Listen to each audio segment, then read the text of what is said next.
Queremos darles la bienvenida a nuestros socios que se han conectado el día de hoy a esta primera sesión de Viernes en la Frontera de la Física, que nace de una actividad que teníamos hace mucho tiempo desde la red de profes de física, cuando teníamos un grupo de WhatsApp con muchos profes de física de colegio y decidimos hacer una coordinación y hacer actividades presenciales de profes para profes. Y Mm, empezamos a hacer unos encuentros donde teníamos una estructura donde partíamos con un físico hablándonos o actualizándonos en la disciplina. Luego teníamos un conversatorio de cómo nosotros abordábamos ese tópico en la escuela y después una actividad práctica. Después, la red de profesores de física continuó con un par de estos encuentros, pero luego ya pandemia, estallido social, esto decantó y muchos de los miembros de la red de profesores de física de la coordinación empezaron a migrar a otras asociaciones y varios terminamos en SOCHEF cuando ya se formalizó la firma jurídica y se empezó a tener la sociedad ya como con todas sus reglas.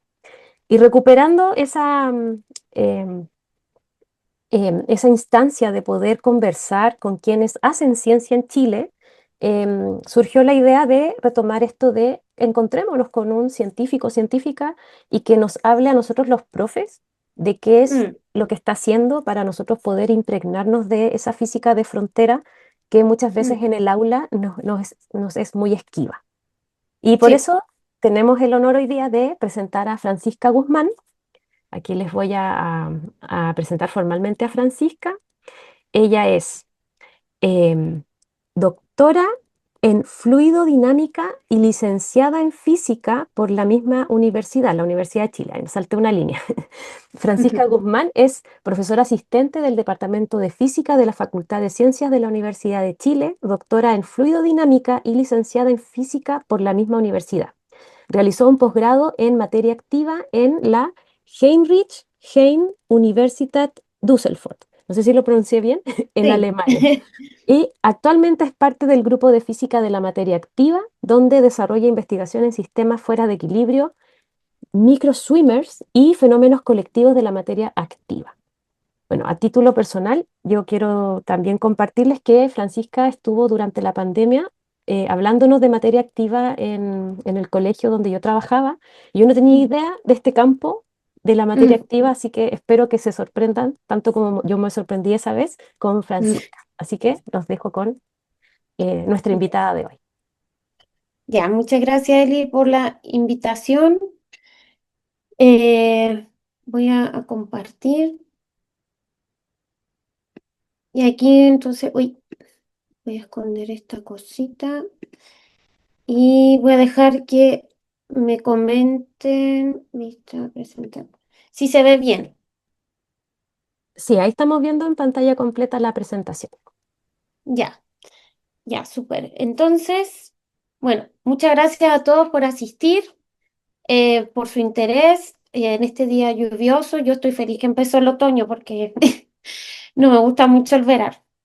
Bueno, aquí en el título de la presentación la cambié un poquito, pero voy a hablar básicamente de lo mismo.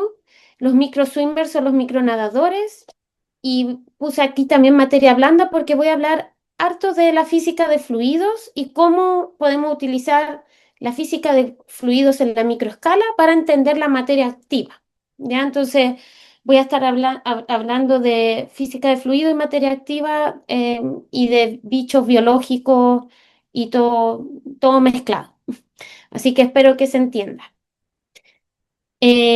No sabía muy bien qué esperar, o sea, qué esperaban, pero por eso como la Eli me comentó de que era un poco de contar qué elementos de la física yo utilizo en mi investigación de forma de que les pueda transmitir algunas motivaciones para que ustedes también las tomen en el aula. Voy a partir con la ecuación clásica de la dinámica de fluidos, que es la ecuación de Navier-Stokes. Ya, esta ecuación de Navier-Stokes, que está aquí presentada, ya está presentada en su forma adimensional, en el sentido de que esta velocidad que ven, este tiempo, la presión, la fuerza, supuestamente aquí de esta forma escrita ya no tienen dimensiones y todas las dimensiones las escondemos en este número adimensional, déjenme ver si se me ve mi cursor, en el número de Reynolds, ¿ya? Entonces nosotros podemos escribir esta ecuación de momentum, que es la ecuación uno que está acá, que no se tienen que asustar y ustedes ya la conocen, pero quizás para algunas profesores o personas se asustan de que esta ecuación se ve demasiado complicada. No es para nada complicada en el sentido para entenderla, para trabajarla sí, pero para entenderla no. ¿Por qué? Porque el lado izquierdo de esta ecuación, el que está acompañando, si nosotros aquí sacáramos el número de Reynolds fuera, la parte que aparece aquí es simplemente la aceleración. Pero la aceleración en mecánica de fluidos es una aceleración que tiene un término de cambio temporal y un cambio espacial, ¿ya? Y esto tiene que ver porque los cambios espaciales pueden acelerar o cambiar la velocidad en un fluido. Y eso nosotros lo sabemos más o menos cuando pensamos en termodinámica y pensamos en un flujo pasando a través de estas tuberías eh, que esto es como que le llaman estrangulación, en el fondo que una tubería más ancha pasa de repente cambia a una tubería más angosta y después otra vez una tubería más ancha. Por ejemplo, ahí estamos cambiando la sección transversal, el área, y ese cambio espacial por donde está pasando el fluido lo acelera, ¿cierto? O lo puede hacer más lento. Entonces, toda esta parte izquierda es simplemente la aceleración que sufre un fluido que tiene velocidad u, y la parte derecha de la ecuación es simplemente, entonces tenemos aceleración, masa y acá sumatoria de fuerzas. Y la sumatoria de fuerzas o las fuerzas que afectan un fluido son los gradientes de presión, es decir, los cambios también de presión en el espacio, también van a acelerar o generar una fuerza en mi fluido, y ahí yo también podría pensar en algo bien de ciencia ficción o bien de película, ¿cierto? De acción, que sería que yo estoy en un avión, la cabina del avión, ¿cierto? Está presurizada de forma de que estamos a una presión de nivel del mar, que es la presión a la que estamos nosotros, nuestros cuerpos acostumbrados, pero sabemos que la presión con la altura disminuye y sabemos que por lo tanto el avión a la altura que lleva, fuera del avión hay una presión ambiente mucho menor que la presión a la que nosotros estamos acostumbrados. Por lo tanto, aquí viene la ciencia ficción o esta escena de acción. Si alguien rompiera la puerta del avión o se abriera una ventana de repente en el avión, ¿qué pasaría con el aire que está dentro del avión? Pasaría que ese aire, ¿cierto? Como está a mayor presión dentro y afuera hay menos presión, saldría, ¿cierto? Rápidamente por la puerta que abrimos. Y ahí está, ¿cierto? Esta típica escena de que se rompe una ventana y todos salen absorbidos para afuera. Y ahí uno puede ver de que, ok, sí, los cambios de presión generan entonces movimiento del fluido. Y si nosotros somos partículas en ese fluido, nos vamos a mover con él. Después viene un segundo término que se ve bien complicado, pero es el laplaciano de la velocidad. Y este término es simplemente un término que tiene que ver con la viscosidad, ¿ya?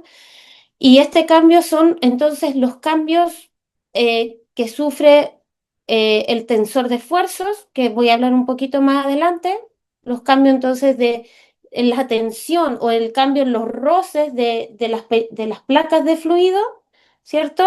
Que sufren cuando se mueven. Y el último, el F, es algunas fuerzas a las que puede estar expuesto tu fluido en que tú estás estudiando.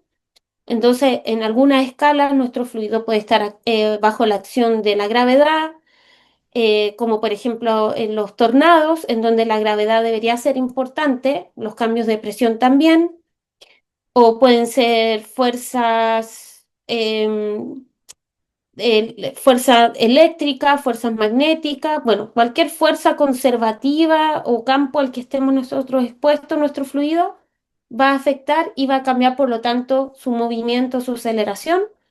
Y la segunda ecuación es la ecuación de continuidad, que simplemente dice que la masa se conserva. Es decir, si yo tengo un volumen de fluido finito y parto con ese volumen de fluido, bueno, el cambio temporal y espacial de ese movimiento del fluido debería conservar su masa.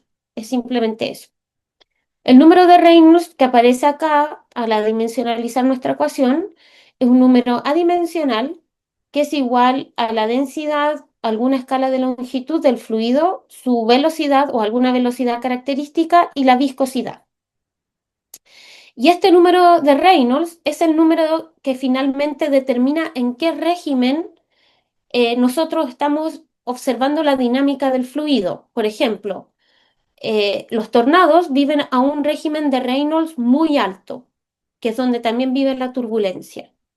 Y eso ustedes lo pueden pensar si ven el número de Reynolds por distintas razones. Por ejemplo, lo pueden pensar, bueno, porque si yo estoy en un régimen turbulento, puedo pensar que la velocidad es muy grande a la que se mueve el fluido. Entonces eso haría que el número de Reynolds es grande, suponiendo que tanto la densidad y la viscosidad es la del agua, por ejemplo. Y las escalas en las que se mueven los flujos turbulentos tienden a ser grandes, como por ejemplo el tornado, o pueden ser grandes como a escala atmosférica, pueden ser grandes a escalas del océano, pueden ser grandes a escalas de un río. Entonces también ahí la escala de longitud es grande y hace que este número de Reynolds y por lo tanto los flujos se comporten de forma turbulenta a números de Reynolds más grandes. Sin embargo, yo puedo entonces después pensar en cosas más pequeñas, como a escalas más pequeñas, como inyectar un flujo, o sea, inyectar tinta en un fluido, por ejemplo, también muy viscoso. Si el fluido es muy viscoso, este número de Reynolds se transforma en un número pequeño y afecta entonces en los órdenes de magnitud de las distintas componentes de mi ecuación. Eso es como un gran resumen de cómo yo puedo partir pensando en la dinámica de fluidos de una forma fácil para transmitir cómo de una ecuación de momentum, la ecuación de Newton, segunda ley de Newton, yo puedo explicar distintos fenómenos de los fluidos en distintas escalas. Aquí yo me voy a ir más a la microescala, que es la escala en donde se centra mi investigación. En la microescala, nosotros decimos que el número de Reynolds es muy chico, pero no es porque el fluido sea muy viscoso, porque los bichitos que nosotros estudiamos se mueven en agua, ¿ya? Entonces, no es que la viscosidad sea muy grande, sino que las escalas que caracterizan a este organismo es muy pequeño. Y aquí hay una tabla que parece que esto está molestando. Aquí hay una tabla en donde están distintos bichitos en distintas escalas de longitud, como ven acá, por ejemplo, las bacterias son del orden de los micrómetros, los espermatozoides también, después tenemos los ciliados a escala un poquito más grande, tenemos después los pirigüines que nosotros le llamamos del orden de los centímetros y después ya tenemos peces que pueden variar del orden de los centímetros a los metros y después ya las ballenas que son del orden de los 10 metros o más. Entonces, si se fijan, cuando yo estoy mirando en la microescala, yo estoy interesada en objetos que tienen su longitud del orden de los micrómetros. Eso inmediatamente te está tirando el número de Reynolds a un número muy pequeño. Y si yo lo multiplico además por la velocidad característica del sistema, que sería la velocidad a la que se mueve el individuo, también es una velocidad muy pequeña, también es del orden de los micrómetros, y eso por lo tanto genera números de Reynolds muy pequeños, y por eso yo puedo decir que en la microescala el número de Reynolds es prácticamente cero, y si yo hago cero, el número de Reynolds, uy, me voy a volver atrás, si se fijan, toda la parte de advección o la parte de la aceleración de mi fluido se me hizo cero. Y por lo tanto mi fluido queda simplemente caracterizado, el fluido que sería el flujo que producen estos organismos al moverse, quedarían caracterizados por esta sumatoria de fuerza igual a cero y eso se traduce en la ecuación de Stokes, ¿ya? La ecuación de Stokes es la ecuación que presento acá, en donde este término del gradiente de presión y los cambios viscosos los puedo escribir en términos de un tensor, del gradiente, ¿cierto? De este tensor, que es el tensor de esfuerzos, ¿ya? Eh, este tensor de esfuerzos también explica, si se fijan, entonces la ecuación de Stokes dice, si yo tengo cambios espaciales en mi tensor de esfuerzos, yo estoy generando flujo. Y ustedes se pueden preguntar, pero ¿cómo? ¿Cómo es eso? Bueno, las células lo hacen. Acá yo puse el ejemplo de una célula, que la célula al deformarse, es decir, al moverse espacialmente y generar tensión que varía en el espacio, genera flujo. Y esa es su forma de sobrevivir. Esa es su forma de transportar nutrientes, de generar flujo que yo podría, cierto, llegar a observar en un microscopio. Bueno, eh, otros organismos también pequeños no necesitan deformarse para generar estos flujos. Algunos otros tienen sus propios mecanismos de autopropulsión, como por ejemplo los espermatozoides que tienen este flagelo, que al moverlo, entonces ellas generan también flujos que les permiten entonces también navegar en la microescala. Ustedes dirían, bueno, ¿y dónde está el tensor ahí? Bueno, aquí viene todo un tema de que también yo puedo pensar en el tensor como más simple, eh, eh, que es el stresslet. Y el stresslet no es nada más que un dipolo de fuerzas. Entonces, un dipolo de fuerzas yo lo puedo pensar como una fuerza puntual, que en este caso de un espermatozoide lo podemos pensar como una fuerza puntual que empuja el fluido con la cabeza y la cola, por otro lado, va batiendo y va generando también una fuerza puntual con alguna frecuencia, ¿cierto? También en otro punto espacial distinto, pero van generando dos fuerzas puntuales que están en equilibrio todo, pero que generan entonces un stresslet, una tensión en el fluido que genera entonces movimiento. Nosotros no estamos solamente interesados en estudiar los flujos que generan los microorganismos, como por ejemplo acá hay una microalga y aquí se está visualizando el campo de velocidades que generan ellos, que ustedes ven aquí un campo de velocidades como bien generado y bien bonito. Eh, Nosotros estamos interesados en estudiar cómo son estos campos de velocidades que generan estos organismos para moverse, pero muchas veces también en su interacción o muchas veces pensamos también en sus movimientos colectivos, ¿sí? Porque el movimiento colectivo sabemos que van a generar perturbaciones más grandes y esas perturbaciones más grandes podrían moldear su ambiente o podrían entonces también ayudarnos a entender por qué los organismos se comportan como se comportan en la naturaleza. Bueno, yo en particular estoy, donde más estudio es en estudiar como los campos de velocidad que generan las bacterias. Las bacterias, ¿cierto?, están caracterizadas también por ser del orden de los micrómetros, de moverse a velocidades más o menos constantes. Y ellas están formadas por un cuerpo, una cabeza que nosotros le llamamos, y una cola. La cabeza y la cola tienen que cumplir con la condición de equilibrio mecánico y por lo tanto la fuerza tiene que estar en equilibrio en ella. Por lo tanto, nosotros pensamos de que su cabeza ejerce alguna fuerza F y la cola ejerce la misma fuerza en la dirección opuesta. Esto genera un campo de velocidades que ustedes están viendo acá, que es como un campo de velocidades que pues, se llama stresslet porque como que estira el fluido, ¿sí? Y lo estira a través de la cabeza y la cola.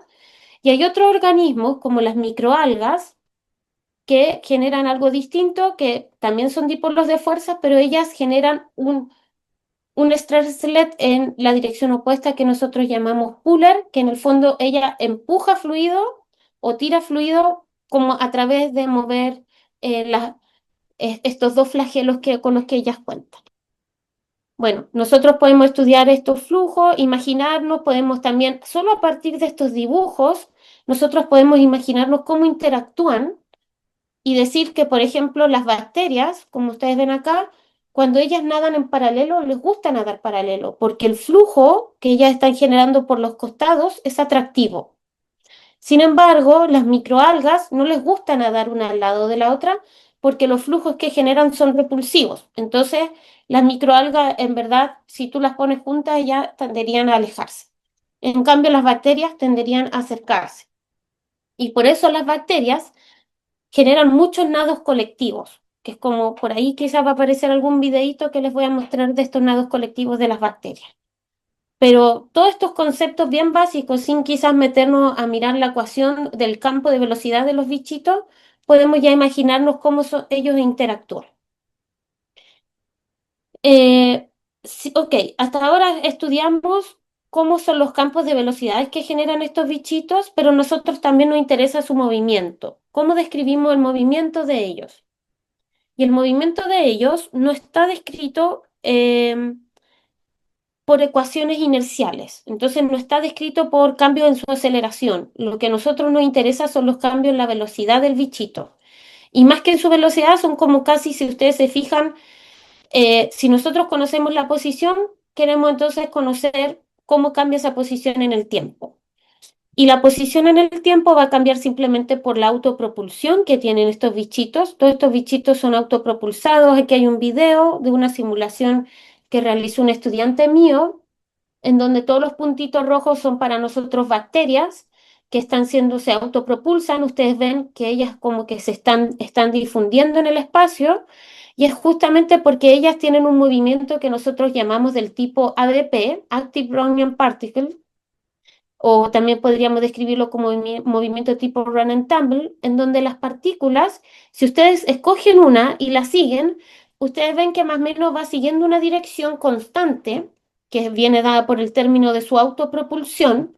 Ellas tienen un vector o tienen una fuerza interna, un motor que las mueve a cierta velocidad constante, pero si ustedes la siguen, ven que se fluctúa o su posición. Y su posición puede fluctuar por acción de distintas cosas. Puede fluctuar por las interacciones hidrodinámicas que están ocurriendo con las vecinas, es decir, como cada una está generando un campo de velocidades que se van viendo con estas flechitas negras, cada una de ellas genera un campo de velocidades, pero el conjunto de ellas, ustedes ven que genera un flujo que parece turbulento, pero genera en verdad muchas perturbaciones hidrodinámicas que van a afectar a la misma partícula. Así como cuando nosotros nadamos en una piscina en donde hay más personas, si alguien pasa por al lado de nosotros, sentimos, ¿cierto?, esta perturbación hidrodinámica que podría afectar a nuestro movimiento si es que nosotros estamos flotando, ¿cierto? No, nos movería de nuestra posición original. Lo mismo está ocurriendo ahí. Y la otra cosa es que, por ejemplo, estos bichitos también interactúan por lo que nosotros llamamos fuerzas excluidas, que están aquí resumidas en este término, y esas fuerzas excluidas en el fondo es de que las partículas no se pueden traslapar. Entonces también cuando queremos modelar tanto animales como bichitos o como personas, porque la materia activa también nos sirve para modelar el movimiento colectivo de personas, yo también entonces tendría que tomar en cuenta que nosotros no nos traslapamos y que cuando estamos uno en contacto con otro, cada uno ocupa su propio volumen. ¿Sí? Y eso entonces genera, si se fijan, encuentros entre ellas, pero estos encuentros son suaves, no son encuentros inerciales. Eh, y eso pasa en general con todos los seres vivos que tenemos ciertos estos campos de visión o como las bacterias que tienen estos campos hidrodinámicos en donde ellas pueden sensar si alguien está cerca. Y en general, si no somos nosotros despistados, nosotros no andamos chocando como bolas de billar con las personas. Nosotros cuando nos acercamos a ella, ¿cierto? Nuestros encuentros son suaves, como se están viendo en esa película. Y esos movimientos suaves para nosotros están ocurriendo porque la forma en que modelamos estos sistemas es que no estamos modelándolos a través de una ecuación con inercia, con aceleración, sino que las modelamos a través de una ecuación que se llama la ecuación de Langevin, en donde estudiamos los cambios de la velocidad de los bichitos en el tiempo a través de las interacciones y de su autopropulsión. Acá arriba hay un video bien loco, que es un video que aquí muestro ya aquí estoy mostrando comportamientos colectivos. Acá en el video de la simulación de Ítalo no hay movimientos colectivos porque el sistema está muy diluido, pero cuando nosotros vamos a densidades más altas, pueden ocurrir entonces fenómenos colectivos, como este tipo de agregación, esta rotación que aparece y todo eso. Y esto que están ustedes viendo es un experimento que se hizo. Ustedes ven que acá es un poquito más grande que los micrómetros, lo que estamos viendo, porque estas son larvas de estrellas de mar. Y las larvitas de estrellas de mar, si nosotros las miramos en el microscopio, las hacemos crecer en un volumen definido y esta densidad de bichitos crece mucho, Bueno, genera movimiento colectivo como esta rotación y esto que ustedes ven, la primera formación que nosotros llamamos un cristal vivo. Y esta forma de cristal vivo es algo que nosotros podemos observar en simulaciones, como lo que ustedes están viendo acá abajito. Cuando las partículas son activas, es decir, se están autopropulsando y tienen este movimiento medio aleatorio, ellas tienden a generar estos aglomerados cristalinos que nosotros llamamos el fenómeno de Motility Induced Phase Separation, que en el fondo es que se separan dos fases de estos bichitos como que se clusterizan y otros bichitos quedan en fase de gas, moviéndose por ahí, que es un poco lo que se ve en esta figura de una simulación. Bueno, así nosotros modelamos los bichitos. Los bichitos también pueden estar sujetos a factores externos o ambientales, como por ejemplo podrían ellos estar moviéndose cerca de superficies en donde su movimiento se ve afectado, como por ejemplo cuando las bacterias nadan cerca de superficies no deslizantes. Para nosotros las superficies no deslizantes serían las superficies duras. Se ha observado, y nosotros podemos ver, entender también a través de las ecuaciones, de que los microorganismos que generan estos flujos dipolares que yo les conté, se mueven en círculos cerca de las superficies no deslizantes, generan trayectorias circulares. Y eso puede explicar por qué después remover a las bacterias de superficies sólidas es tan difícil, porque ellas se quedan orbitando mucho tiempo un solo lugar y eso favorece su proliferación, favorece que se reproduzcan en ese lugar. Eso se ha estudiado en distintos experimentos en donde han observado cómo ocurre, por ejemplo, acá se muestra cómo se acumula la población de bacterias en dos paredes. Cada uno asume que ellos ponen una pared en su experimento en 0, la otra pared está en 100 y ellos cuentan la densidad de bichos, de partículas, de bacterias en su experimento y ven estos dos picos. Y ahí fue como, ok, este movimiento circular, o sea, las bacterias no solo hacen movimientos circulares cerca de las superficies, sino que también terminan acumulándose en ellas. Y eso sabemos que tiene consecuencias en medicina, en salud, en un montón de cosas. Bueno, las bacterias no solo se sienten atraídas a las superficies duras planas, sino que también orbitan granos o partículas suspendidas en el fluido, como por ejemplo en esto, se tienden a acumular cerca de las esferitas también. Estos también son simulaciones que nosotros con mi estudiante hemos realizado. Y entonces también hasta ahora hablamos de cómo el ambiente, al menos la superficie, los bordes, podrían afectar el movimiento de tus bichitos, pero también ellos se pueden ver afectados por otros factores como la luz.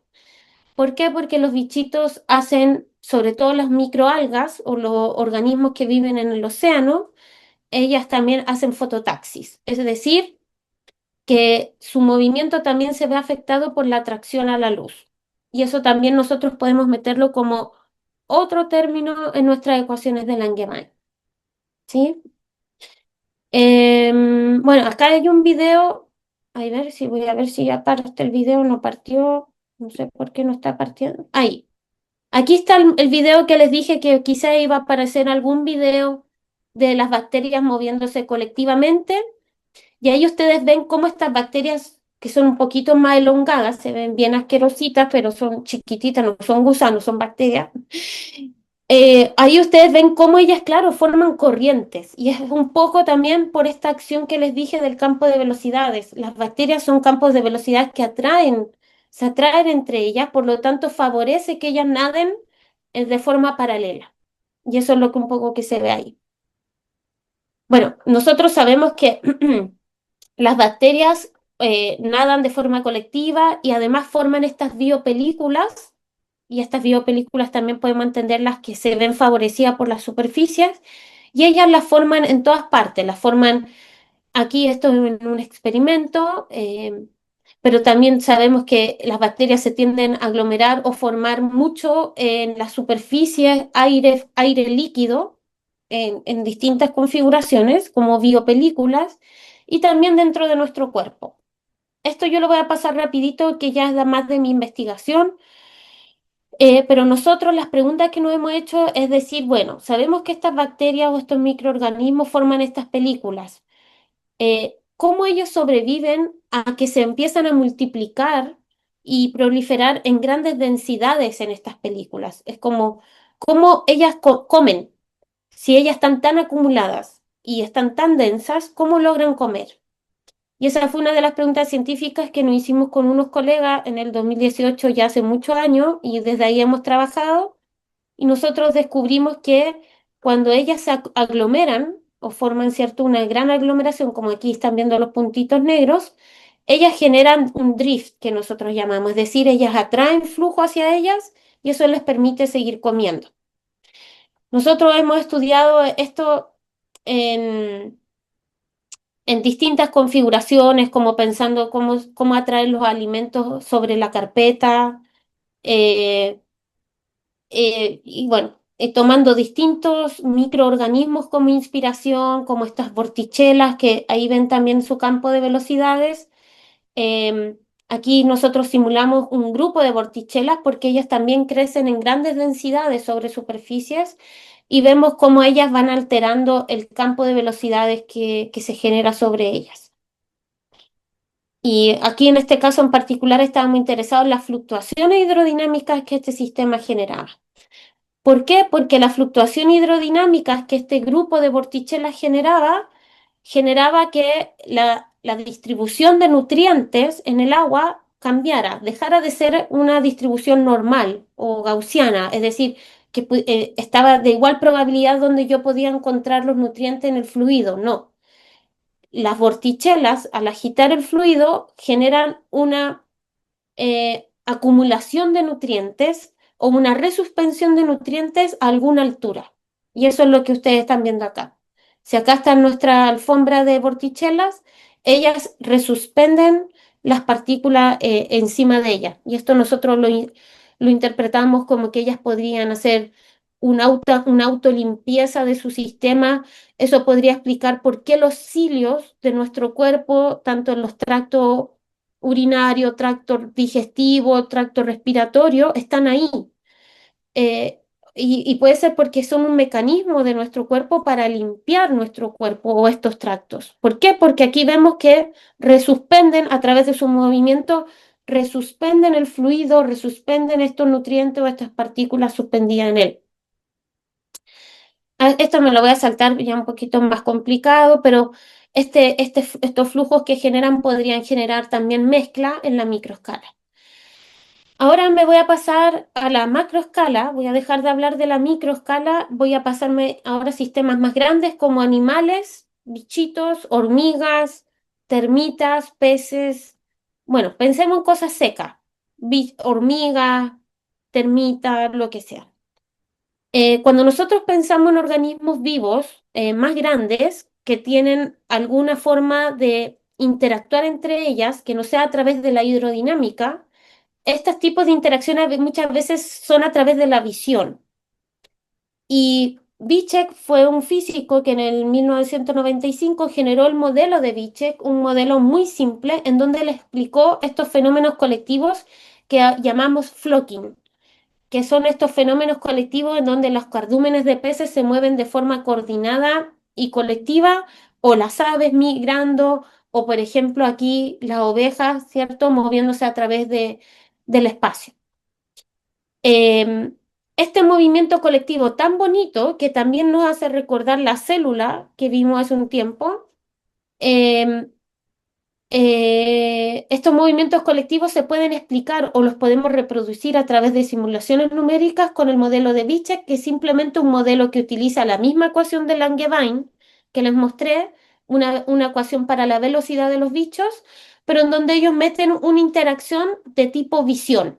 Y en el fondo, los bichos lo que hacen es que yo soy el bicho y hago un promedio de todos los bichos que veo moviéndose alrededor mío y escojo tener la misma dirección de la velocidad que ellos. Y eso genera movimiento colectivo.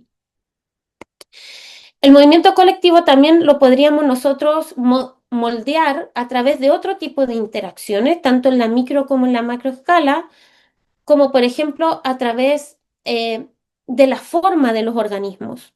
Ustedes vieron que las ovejas desde arriba en el video se veían bien, bien elongaditas, ¿cierto? No se veían como esferas, si las ven con cuidado, ¿cierto? Se ven como elongadas.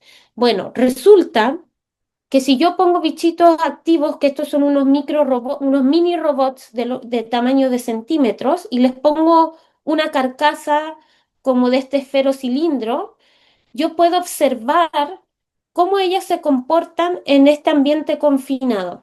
Y ustedes ven justo acá abajo que ellas tienden a ordenarse. Ese tipo de ordenamiento de estos bichos más elongados se llama alineamiento.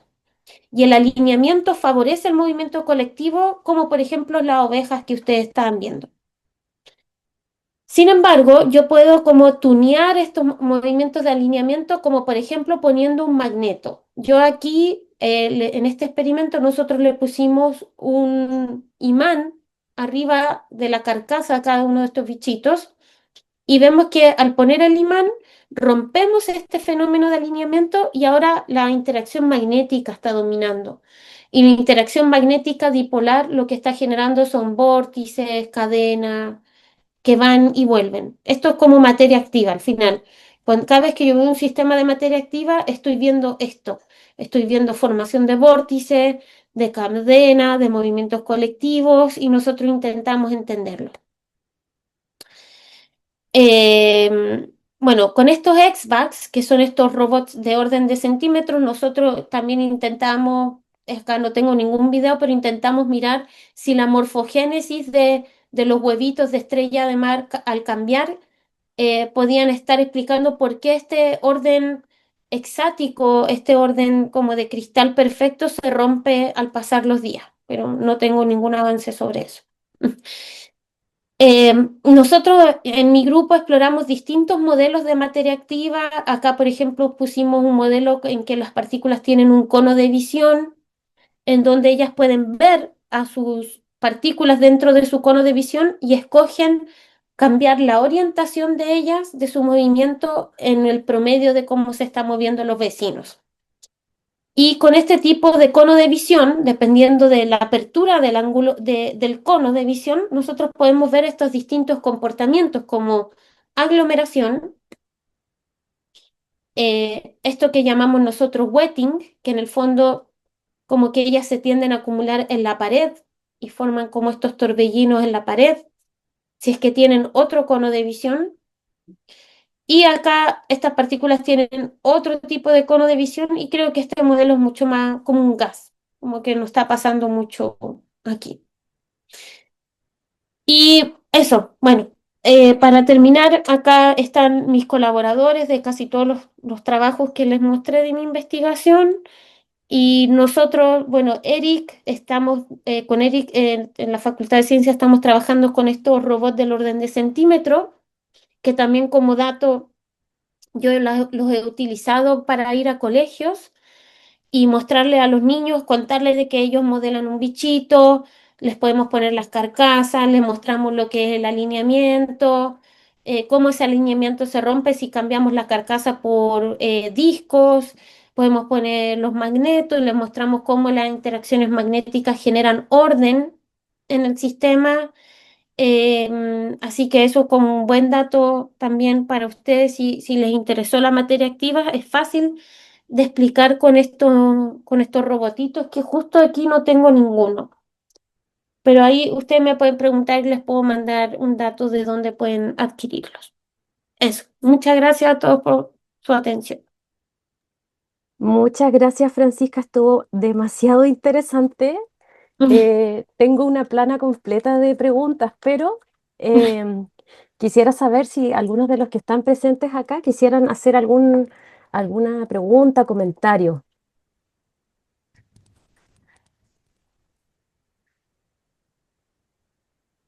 Patricio parece que quiere hacer una pregunta. Dale, Patricio. Sí. Hola, sí. Bueno, Me llamó mucho la atención mm, estos como vórtices que seguían las líneas magnéticas, ¿cierto? sí, ¿Hay alguna bacteria, algún microorganismo que se pueda como magnetizar sí. como para darle aplicación a esto? ¿Y cuál sería? Sí, hay unas bacterias que se llaman las bacterias magnetotácticas. Ellas son bacterias del orden de los micrones que viven generalmente en lagos y si tú las buscas hay un mapa de bacterias magnetotácticas en el mundo en qué ubicaciones están y acá en el laboratorio de Buchef de la profesora María Luisa Cordero ella tiene y trabaja con ellas. Y son bacterias que tienen como que tienen una columna vertebral, pensemos que ellas no tienen huesos, pero es como si tuvieran una columna vertebral de unas partículas pequeñitas del orden de nanómetros que son como imantadas. Entonces ellas tienen como un imán dentro de su cuerpo. Y entre ellas, nosotros vemos que solo cuando hay grandes aglomeraciones, ellas como que el imán toma como acción, como que hace cosas, o sea, como que se aglomeran y es súper difícil separarlas, pero ellas responden muy bien a campos magnéticos externos. Como son dipolos o un magneto, si tú pones un campo externo, ellas se mueven y las puedes manejar con el campo externo. Es súper bonito, se pueden hacer muchos experimentos con eso. Y nosotros se nos ocurrió hacer este modelo de magnetotáctica en la macroescala con estos bichitos y podemos estudiar algunas cosas. Lamentablemente no tenemos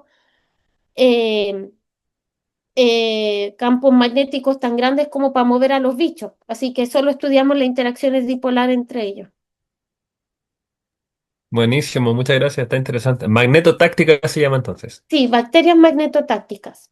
Perfecto, gracias. Y ahora también se supo que algunas aves y las tortugas marinas tienen estos mismos magnetosomas que son estas partículas coloidales de las magnetotácticas, descubrieron que las tortugas las tienen en la cabeza, esas mismas particulitas magnetosomas, y pareciera que también entonces las tortugas marinas siguen las líneas de campo magnético para moverse, que las magnetotácticas tienen esa columna de magnetosomas, las tienen para eso, porque pueden sentir el campo de la Tierra, un campo magnético terrestre, para Genial, mover. muchas gracias. Está bueno. Ujú. Yo estoy investigándolo en Google. Ah, ya. Qué bueno. Sí, no sé si tienen alguna pregunta, José, Paula o Fernanda. Aquí se unió el profe Rolando también. Aquí veo, hay algo escrito. Ah, ya, no era la paz. Sí, la Paula que estaba avisando que llegó. Ujú, Oye, yo, como retomando la charla del principio, al ujú, final, como que, así, muy simplificadamente, pero como que noto que la ecuación de Navier-Stokes que pusiste al ujú, principio es como una forma de reescribir la ecuación de ujú. Newton, pero para la fluidodinámica. Sí, Así como Bernoulli eh, es la versión también como de la conservación de la energía, esta es la versión sí, de la segunda ley de Newton para fluidodinámica. exacto. Sí, lo único que cambia es que tu aceleración ya no es una aceleración como que cambia solo en el tiempo, no es solo el cambio de la velocidad en el tiempo, sino que aparece esta aceleración advectiva, que es la que mueve fluidos cuando tú cambias el espacio. Entonces, por eso puedes mover fluidos cambiando el espacio, como Claro, y haciendo un pumping, literalmente. por la ecuación de continuidad también, porque hace que como el área se reduce, entonces el fluido tiene que aumentar la velocidad porque se tiene que conservar la masa en el Exacto, flujo. sí. Y en ese sentido, como que este tipo de modelamiento que haces tú, entiendo que es como, igual se acerca a los flujos turbulentos o laminares, cuando modelan las bacterias. Las bacterias, como estamos en el régimen de Reynolds, a mí se me iba toda la aceleración. Entonces, estoy como en el otro extremo, de hecho, laminar. Yo podría pensar que un flujo laminar, que es como, cuando los flujos son laminares, podemos pensar que son flujos desarrollados que nosotros llamamos, que no tienen transiciones, y son ordenaditos. Un flujo laminar es un flujo súper ordenado y de hecho es laminar porque se puede pensar como que podemos pensar al fluido como capas de fluido que están en contacto unas con otras y en el régimen laminar es como si estas capas de fluido se vieran o estas láminas súper ordenaditas. Entonces yo puedo ver una capa con la otra moviéndose súper tranquila. Y nosotros estamos más allá del flujo laminar en Reynolds cero. que ya el flujo lo podemos pensar como algo laminar, pero de hecho, no lo dije, pero a Reynolds cero, si te fijabas, toda la parte temporal de tu ecuación se te fue.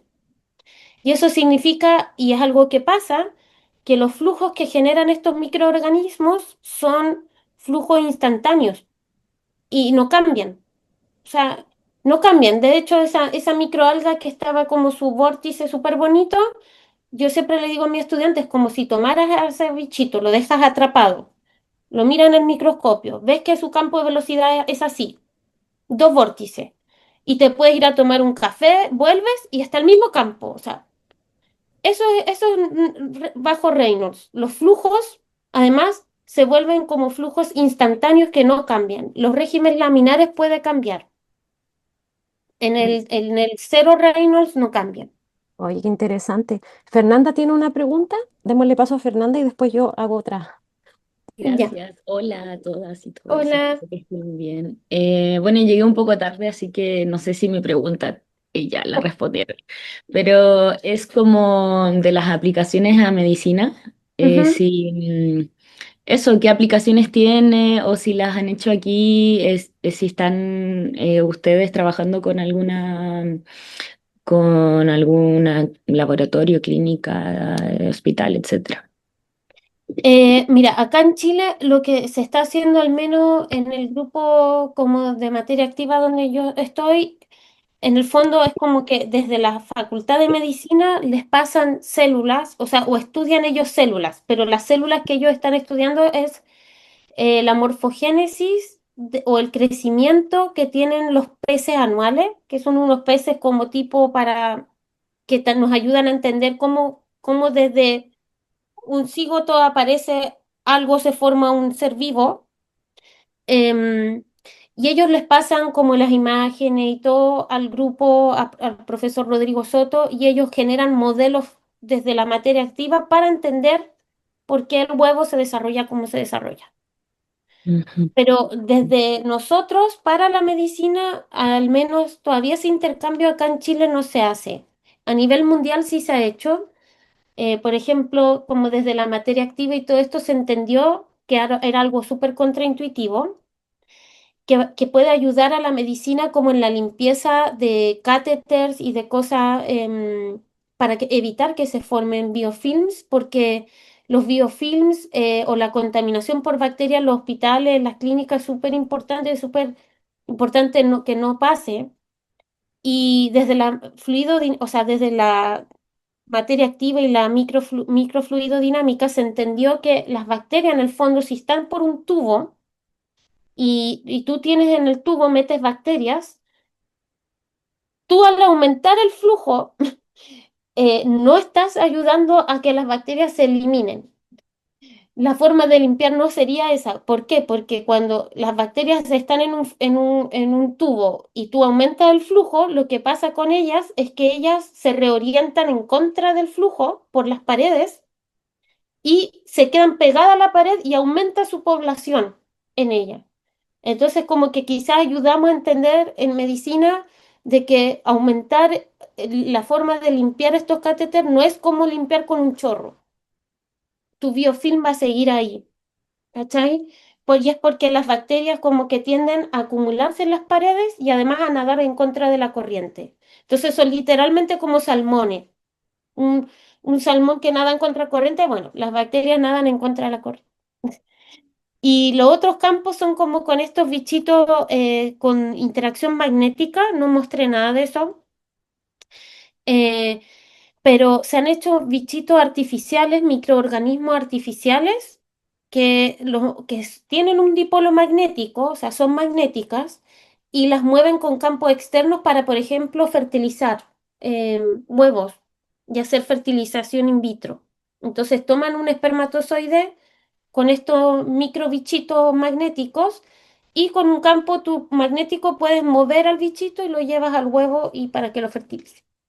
Se han hecho como todo ese tipo de cosas, también aplicaciones como para el cáncer, que hay una aplicación en donde tú puedes mover bichitos magnéticos también con campo magnético y puedes llevarlo a algún tejido que podría estar como generando tener algún desarrollo de cáncer y tú puedes llevar todos estos organismos o estos microorganismos artificiales y puedes hacer frotación como para limpiar ese tejido. Entonces, como se está pensando como tratamiento para cáncer con eso. Ujú. Sería Mm, como un método físico de eliminación de cáncer, como... sí. Mm. Wow, muchas gracias. Genial. Ya, de nada. Ujú.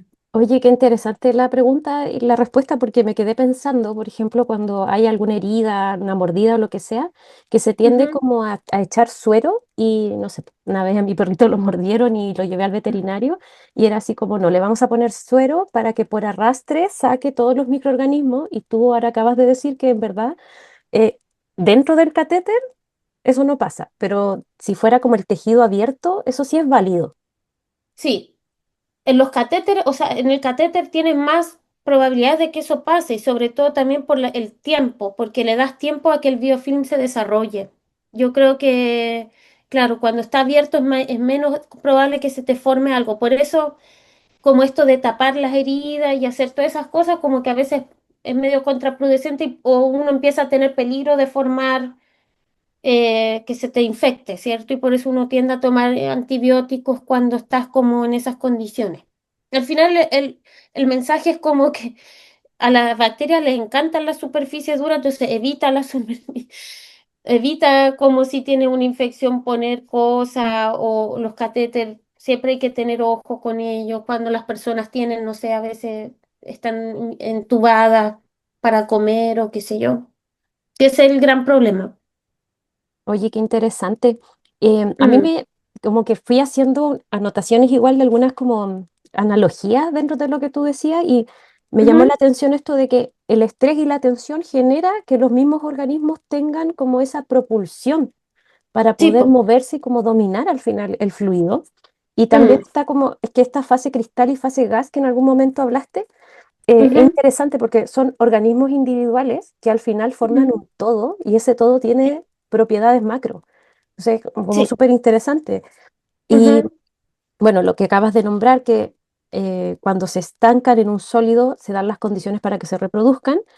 Y mm, aquí va mi pregunta. ya. Ya, cuando forman estas micropelículas y forman estos drift que les permiten a las bacterias seguir alimentándose, ¿cómo Ujú. llegaron a esa conclusión? ¿Cuál fue el momento en que ustedes dicen, ok, tenemos evidencia de que esto está pasando y se puede explicar así?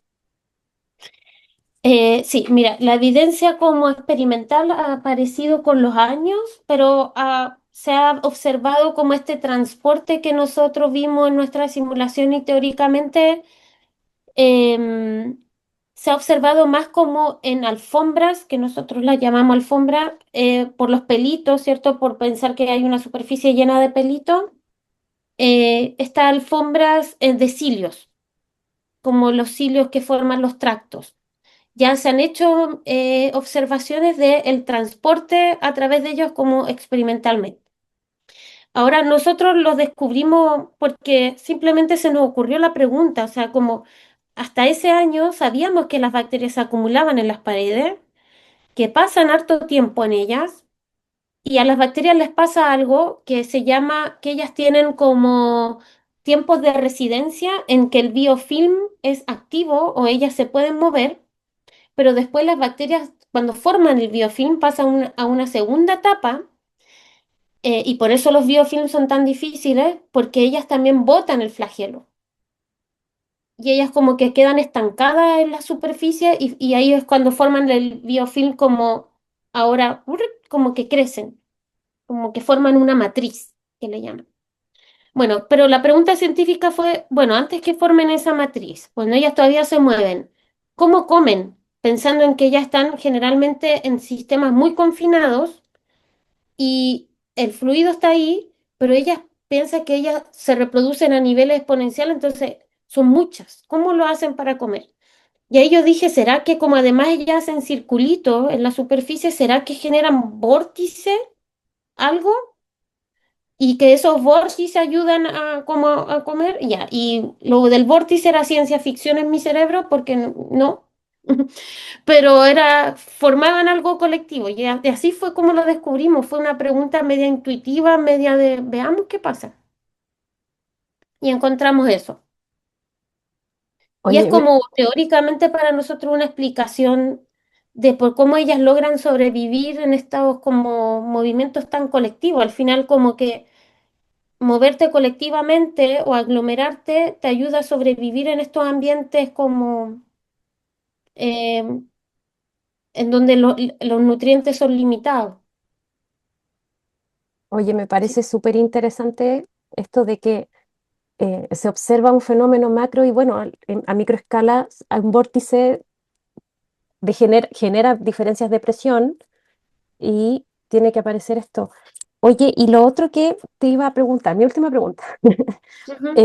¿Hablaste en algún momento de estos alineamientos que hacen las bacterias? Sí. Dependiendo del campo de visión, era como diferente y al final se alineaban y se organizaban. Em, Ujú. ¿No es como contraintuitivo también con lo que nosotros sabemos de física más a nivel escolar o más una física no tan desarrollada quizás, de la entropía, que al final como que todo tiende al desorden, pero acá te estás mostrando que tienden a ordenarse?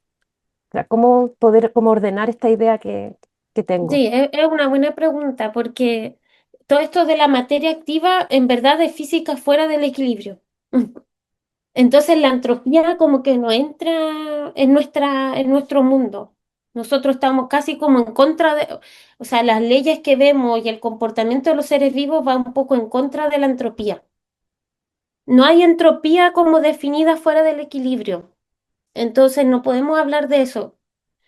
Em, pero eso, como tú diste como un buen punto de por qué estamos fuera del equilibrio termodinámico, estos sistemas. Son sistemas fuera del equilibrio termodinámico. Oye, muy interesante. Después te voy a hacer más Mm. preguntas, pero para no alargar más el tiempo de todos, darte Sí, nuevamente las gracias a nombre de la Sociedad Chilena de Enseñanza de la Física por haber inaugurado este hito que qué pretende bueno. ser el tercer viernes de cada mes, viernes en la frontera de la física. Así que muchas gracias, Fran. Te despedimos aquí Ya, con un gracias a todos. aplauso y Gracias nada, por pues, las me voy preguntas y el fascinada. interés.